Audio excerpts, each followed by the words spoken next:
ประชาชนลาวบรรดาเผ่าบรรดาสหายองค์การจัดตั้งพรรครัฐบาลบรรดาทานในองค์การจัดตั้งมหาชนองค์การจัดตั้งสากลชาวต่างดาวที่เข้ามาดำเนินธุรกิจดำรงชีวิตอยู่สปป.ลาวที่นับถือและฮักแพงข้าพเจ้าตั้งหน้าให้รัฐบาลก็คือคณะกรรมการแก้ไขปัญหายาเสพติดระดับชาติในการจัดตั้งปฏิบัติวาระแห่งชาติว่าโดยการแก้ไขปัญหายาเสพติดและแนะนำส่วนตัวขอนำเอาความอยู่ยามถามข่าวอันอบอุ่นความสามัคคีฮักแพงอันสนิทสนมมายังพ่อแม่ประชาชนเพื่อนมิตรสหายนายและพลทหารนายและพลตำรวจและพนักงานราชการในขอบเขตทั่วประเทศเนื่องในโอกาสวันแห่งชาติต้านยาเสพติดครบรอบ24ปีวันที่12ตุลาปี2001วันที่12ตุลาปี2025ที่ได้หมุนเวียนมาบรรจบครบรอบอีกเวลาหนึ่งในมื้อนี้ซึ่งจะเป็นโอกาสที่ดีให้พวกเขาได้สรุปผลงานถอดถอนบทเรียนในการจัดตั้งปฏิบัติเวียกงานกวดกาควบคุมสกัดกั้นและแก้ไขปัญหายาเสพติดโดยเฉพาะการจัดตั้งปฏิบัติวาระแห่งชาติว่าโดยการแก้ไขปัญหายาเสพติดระยะ1ปีที่ผ่านมา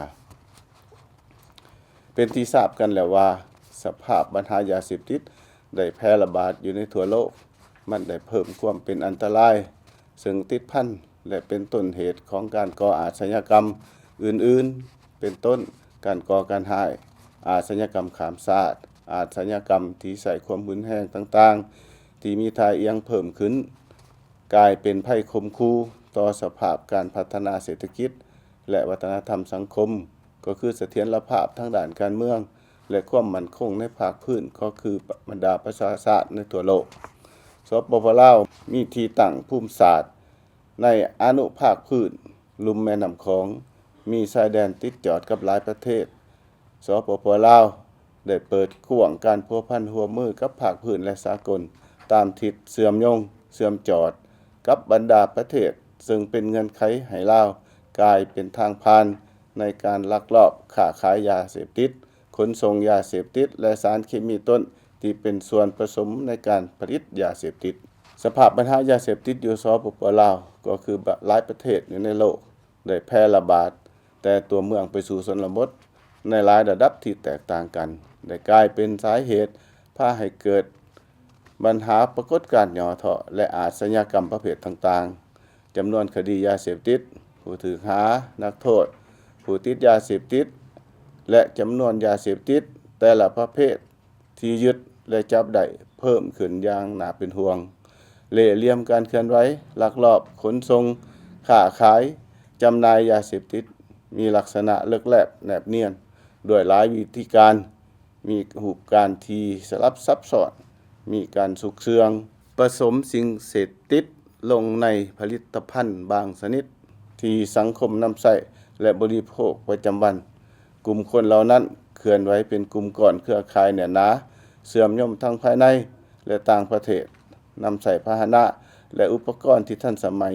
มีอาวุธเกียมพร้อมตอบโต้กับเจ้าหน้าที่ของพวกเขา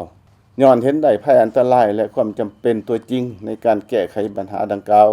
ให้เด็ดขาดโปร่งใสเป็นมืออาชีพในปีผ่านมากระทรวงป้องกันความสงบในนามเป็นเสนาธิการให้ศูนย์กลางพรรครัฐบาลก็คือการนำพาชี้นำการจัดตั้งปฏิบัติวาระแห่งชาติว่าโดยการแก้ไขปัญหายาเสพติดแต่ปี2024หาปี2025อย่างจริงจังตลอดมาฮอดณเวลานี้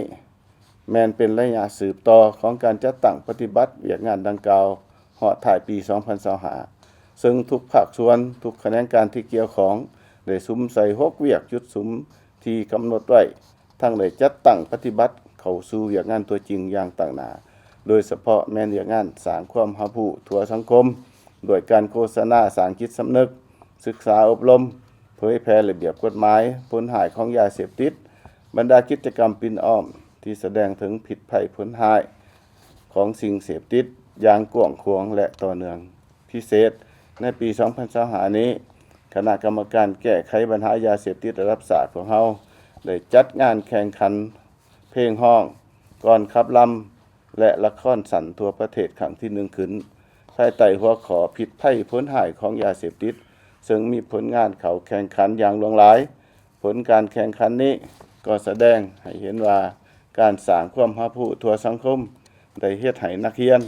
นักศึกษาสาวหนุ่มวัยหนุ่มและประชาชนลาวบรรดาเผ่ามีความรับรู้เข้าใจอย่างถูกต้องต่อกับผิดภัยผลหายความเป็นอันตรายของยาเสพติดพร้อมกันนี้ทั่วปวงชนลาวก็ได้สร้างความเข้มแข็งในชุมชนโดยการเฮ็ดให้ประชาชนชาวค้าขายกรรมกร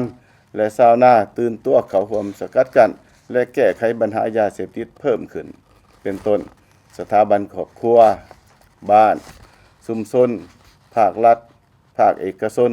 ได้มีส่วนร่วมจัดตั้งปฏิบัติวาระแห่งชาติว่าโดยการแก้ไขปัญหายาเสพติดและทุกภาคส่วนทุกหน่วยงานที่เกี่ยวข้องได้เอาใจใส่ใกล้ชิดแทบถึงหากฐานประชาชนด้วยการนำพาสี่นำเฮ็ดเวียกตัวจริงด้วยหลายวิธีที่เป็นระบบต่อเนื่องนอกนั้นพวกเรายังได้เอาใจใส่สร้างเงื่อนไขอำนวยความสะดวกให้บรรดาครอบครัวของประชาชนบรรดาเผ่าอยู่เขตผู้ด้อยห่างไกลศอกลีกหันไปประกอบอาชีพที่มั่นคงถูกกฎหมายด้วยการปลูกพืชทดแทนพืชที่มีสารเสพติดส่งเสริมการเลี้ยงสัตว์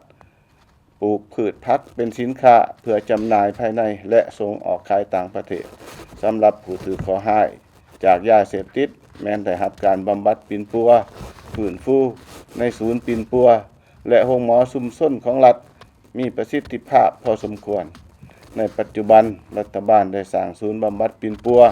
ฟื้นฟูสุขภาพผู้ติดยาเสพติดขึ้นเป็นศูนย์ตัวแบบเพื่อเป็นบ่อนแลกเปลี่ยนข้อมูลข่าวสารเฮ็ดให้บรรดาศูนย์ที่ขึ้นกับรัฐในทั่วประเทศได้มีความเข้มแข็งในการปิ่นปัวผู้ถือขอให้เหล่านั้นทั้งเฮ็ดให้เขาเจ้าได้รับการเป็นคนที่มีคุณค่าในสังคมเคียงคู่กันนั้นรัฐบาลยังได้มอบหมายให้ทุกภาคส่วนร่วมกันปฏิบัติเวียกงาน3สร้างติดพันกับการสร้างบ้านให้เป็นหัวหน่วยพัฒนาโดยได้สร้างบ้านโรงเรียนกรมกองหัวหน่วยการผลิตบริการทั้งภาครัฐและเอกชนอยู่ท้องถิ่นต่างๆให้ปลอดยาเสพติดได้เอาใจใส่เพิ่มความสำคัญต่อการปฏิบัติมาตรการด้านกฎหมายต่อผู้กระทำผิดเฉพาะในปีนี้เจ้าหน้าที่ป้องกันความสงบได้เพิ่มทวีความเป็นเจ้าการสามารถสกัดกั้นแก้ไขปัญหายาเสพติดได้หลายกรณีเป็นต้นได้ม่านคดียึดยาเสพติดยึดอาวุธศึกยึดทรัพย์สินวัตถุของกลางสารเคมีต่างๆที่พวกกลุ่มคนบ่ดีแอบแฝงนำผ่านประเทศเฮาและที่สำคัญเจ้าหน้าที่สามารถจับกลุ่มผู้กระทำผิดมาดำเนินคดีตามระเบียบกฎหมายในแต่ละขั้นตอนอย่างถูกต้องยุติธรรมการจะตั้งปฏิบัติเวียกงานกองทุนควบคุมสกัดกั้นและต้านยาเสพติดศูนย์กลางบรรดาแขวงทั่วประเทศก็สามารถเก็บกำถอนโฮมสะสางทรัพย์สินในคดียาเสพติดที่ศาลตัดสินหิบเป็นของรัฐเขางบประมาณรับใช้แก้ไขเวียกงานวีซ่าเฉพาะของกำลังตำรวจควบคุมสกัดกั้นต้านยาเสพติดได้จำนวนหนึ่งภาครัฐบาลยังได้เอาใจใส่เพิ่มทวีการร่วมมือกับภาคพื้นและสากลในปีที่ผ่านมาลาวได้เข้าร่วมกองประชุมในระดับต่างๆที่เกี่ยวพันถึงการควบคุม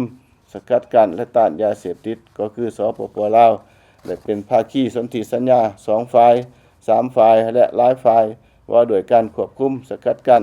และต้านยาเสพติดซึ่งแสดงให้เห็นว่าบรรดาประเทศในภาคพื้นก็คือในทั่วโลกได้ถือเอาเวียกงานควบคุมสกัดกั้นและต้านยาเสพติดเป็นเรื่องหนึ่งที่สำคัญและพร้อมที่จะร่วมกันแก้ไขให้มีประสิทธิผลและมีผลสำเร็จเป็นรูปธรรมในแต่ละระยะประชาชนลาวบรรดาเผ่าที่นับถือปัจจุบันการค้าขายขนส่งยาเสพติดไว้ในครอบครองได้กลายเป็นกระบวนการข้ามชาติถึงว่าหลายประเทศได้เพิ่มทวีมาตรการทางกฎหมายที่เด็ดขาดมีความพยายามในการสกัดกั้นและแก้ไขปัญหานี้อย่างต่อเนื่องปานใดก็ตามแต่ปัญหาดังกล่าวอยู่ภาคพื้นก็คืออยู่ในโลกยังมีท่าเอียงพื้นแห้งขึ้นอย่างน่าเป็นห่วงสำหรับอยู่สปป.ลาวการเสพการค้าขายขนส่งยาเสพติดโดยเฉพาะแม่นพวกคนที่บ่ดี นำเอาผลิตภัณฑ์เครื่องดื่มที่ถูกกฎหมายผสมสารเสพติดนำกระท่อมและยาสูบไฟฟ้าได้ระบาดแพร่ล่ามจากตัวเมืองไปสู่เขตชนบทเขตห่างไกลปัจจุบันอยู่หลายท้องถิ่นได้มีชาวหนุ่มเยาวชนนักเรียนนักศึกษากรรมกรอยู่ตามโรงจักรโรงงานจำนวนบ่น้อยได้ตกเป็นทาสของยาเสพติดจำนวนผู้ที่ได้รับข้อห้ายส่วนหนึ่งได้พากันสร้างความสับสนวุ่นวายก่อให้เกิดมีสิ่งหย่อท่อต่างๆภายในครอบครัวก็คืออยู่ชุมชนสังคม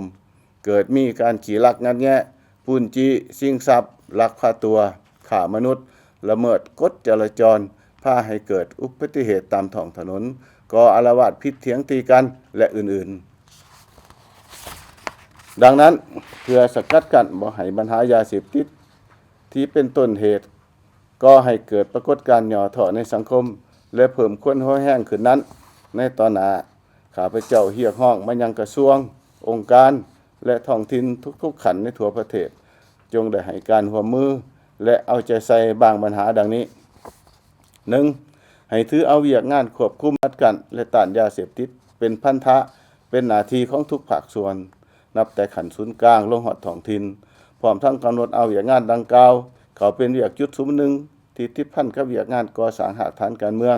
และแก้ไขความทุกข์ยากของประชาชนโดยการสืบต่อเอาใจใส่อย่างตั้งหน้าในการจัดตั้งปฏิบัติเวลาแห่งชาติว่าโดยการแก้ไขปัญหายาเสพติดและระยะสืบต่อฮอดถ่ายปี2025ทั้งจัดตั้งสรุปตีราคาประเมินผลของการจัดตั้งปฏิบัติเวลาแห่งชาติให้บรรลุตามคาดหมายที่ได้วางไว้ 2. เพิ่มทวีความเอาใจใส่ต่อเวียกงานโฆษณาศึกษาอบรมสร้างความรับรู้ในทั่วสังคมให้กว้างขวางด้วยหลายรูปการเพื่อสร้างจิตสำนึกให้ประชาชนลาวบรรดาเผ่าโดยเฉพาะวัยหนุ่มสาวหนุ่มเยาวชนเห็นได้ถึงผิดภัยผลหายของสิ่งเสพติดรับรู้และเข้าใจระเบียบกฎหมายเกี่ยวกับยาเสพติดปลุกระดมขมขวยให้เขาเจ้าเข้าใจตื่นตัวสมัครใจมีส่วนร่วมในเวียกงานสกัดกั้นและแก้ไขปัญหายาเสพติดให้หลายขึ้นในทุกภาคส่วนของสังคม 3. เอาใจใส่ปรับปรุงพื้นฐานโครงสร้างเพื่อฟื้นฟูต่อผู้ถือข้อห้ายเวียกงานบำบัดปิ่นปัวฟื้นฟูสุขภาพและฝึกวิชาชีพเพื่อให้ผู้ที่ถือขับการปิ่นปัวมีสุขภาพแข็งแรงดีขึ้นเป็นปกติกลับคืนสู่ครอบครัวและสังคมอย่างมีคุณภาพ 4. สุมใสการปฏิบัติมาตรการทางกฎหมายที่มีความเด็ดขาดโปร่งใสเป็นมืออาชีพสืบต่อสร้างปรับปรุงกฎหมายและนิติกรรมใต้กฎหมายรวมทั้งการสร้างความเข้มแข็งในเวียกงานควบคุมสกัดกั้นและต้านยาเสพติดให้บุคลากรแขนงการที่เกี่ยวของกงจักรขันศูนย์กลางและท้องถิ่นรับประกันในการแก้ไขปัญหายาเสพติดให้ได้รับการจัดตั้งปฏิบัติมีประสิทธิภาพและบรรลุขาดหมายที่วางไว้ 5. สืบต่อปรับปรุงกงจักรสภาบริหารกองทุนควบคุมสกัดกั้นต้านยาเสพติดในทั่วประเทศให้สำเร็จมีความเป็นเอกภาพสามารถสนองงบประมาณรับใช้เวียกงานควบคุมสกัดกั้นและต้านยาเสพติดได้ในระดับใดหนึ่งที่แน่นอน 6. เอาใจใส่ติดตามกฎกาศึกษาอบรมประชาชนบ่ให้ลักลอบปลูกพืชที่มีสารเสพติดสุขอยู่ส่งเสริมช่วยเหลือให้เขาเจ้าได้มีเงินไขหันไปประกอบอาชีพอื่นที่มั่นคงแทนการปลูกพืชที่มีสารเสพติดผิดกฎหมายพร้อมทั้งให้ดำเนินมาตรการด้านกฎหมายอย่างเด็ดขาดต่อผู้กระทำผิด 7. เพิ่มทวีการพัวพันหัวมือกับภาคพื้นและสากลเพื่อหยาดแยงเอาการสนับสนุนการแบ่งปันการประกอบส่วนเขาในการปลูกพืชทดแทนและการสนองข้อมูลที่จำเป็นรวมทั้งประสานงานในการต้านการลักลอบการค้าขายลำเลียงขนส่งเข้าออกยาเสพติดและเคมีตนตามบริเวณชายแดนณโอกาสวันแห่งชาติต้านยาเสพติดปีนี้ตั้งหน้าให้ศูนย์กลางพรรครัฐบาลก็คือคณะกรรมการแก้ไขปัญหายาเสพติดระดับชาติข้าพเจ้าขอแสดงความหยองยอชมเชยอย่างสุดใจต่อเจ้าหน้าที่ป้องกันชาติป้องกันความสงบและทุกภาคส่วนที่เกี่ยวข้องทั้งอยู่ทั้งศูนย์กลางและอยู่ท้องถิ่นพร้อมด้วยประชาชนบรรดาเผ่าในทั่วประเทศที่ได้ประกอบส่วนอย่างตั้งหน้าเขาในการจัดตั้งปฏิบัติวาระแห่งชาติ ว่าโดยการแก้ไขปัญหายาเสพติดอย่างกุนเขียวและต่างหน้าพร้อมกันนี้ก็ขอแสดงความขอบใจอย่างจริงใจและฮู้บุญคุณเป็นอย่างสูงมายังประเทศเพื่อนมิตรองค์การจัดตั้งสากลและผู้ประกอบการทั้งภาครัฐและเอกชนทั้งภายในและต่างประเทศที่ได้ให้การสนับสนุนสู้ช่วยเหลือทางด้านทุนทรวัตถุอุปกรณ์รับใช้ให้แก่เวียกงานควบคุมสกัดกั้นและต้านยาเสพติดอยู่สปป.ลาวด้วยดีตลอดมาและหวังว่าสปป.ลาวจะได้รับการสนับสนุนช่วยเหลือดังกล่าวในต่อหน้าขอขอบใจ